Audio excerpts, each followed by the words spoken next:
The global leaders trial is a so-called all-comers trial. It's a large trial, 16,000 patients. It is all-comers because you can include all type of lesion, saphenous vein graft, in-stent with stenosis, multivessel disease. There is no restriction on the lesion, and there is no restriction on the number of stent. It's unrestricted in numbers and length. And then there is two complex pharmacological regimen. One which is called experimental, which is for the acute coronary syndrome and the stable angina. And that group receive 30 days of aspirin and then 2 years of ticagrelor. Yeah? That's specifically for that group. Then you have what we call the reference group, which is a group which is composed of acute coronary syndrome. There they receive ticagrelor 1 year and then aspirin. And then for the stable, you receive aspirin and clopidogrel. So that makes, and the idea of the trial is that the first year with monotherapy, ticagrelor without aspirin, we would have less bleeding. And then the second year, we will have monotherapy ticagrelor versus monotherapy aspirin, assuming that the ticagrelor will be superior.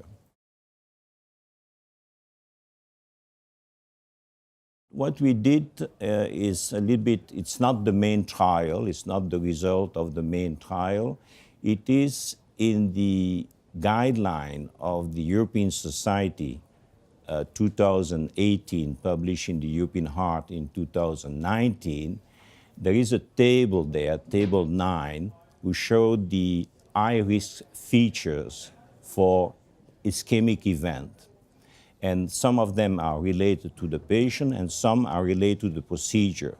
And basically the multivessel PCI, 3 stent, at least 3 stent, at least 3 lesion, bifurcation with 2 stent, and finally total length of 60 millimeter of stent are characterized by high-risk features.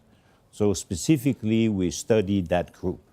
And then we had the good surprise to see that the primary endpoint, which is very robust, it's all-cause death, no adjudication, all-cause death, and new Q-wave on ECG by a professional core lab adjudication Minnesota code.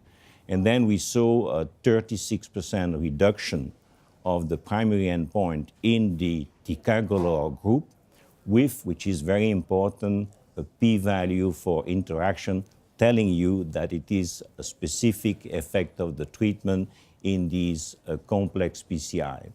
Then we went to the POCHADE, all the event, the death, the stroke, the MI, the revascularization, and we saw also a reduction of 20% in these complex PCI with ticagrelor, with, again, a p-value interaction. No difference in bleeding, BARC 3, BARC 5, so that the net effect, the net adverse clinical effect, the NACE as we call it, also a 20% reduction, also with a p-value for interaction. So we are quite happy about this sub-analysis. There is, of course, limitation. It's a post-hoc per definition, since the characteristic of the European Society exists this year in the guideline, but was not there in 2013 when we designed the trial. So I think it's hypothesis generating. Yeah, you have the rule of engagement, and this is a post-hoc, but I think it will stimulate people to test that hypothesis, and certainly some clinicians on the base of these robust data will start to do that.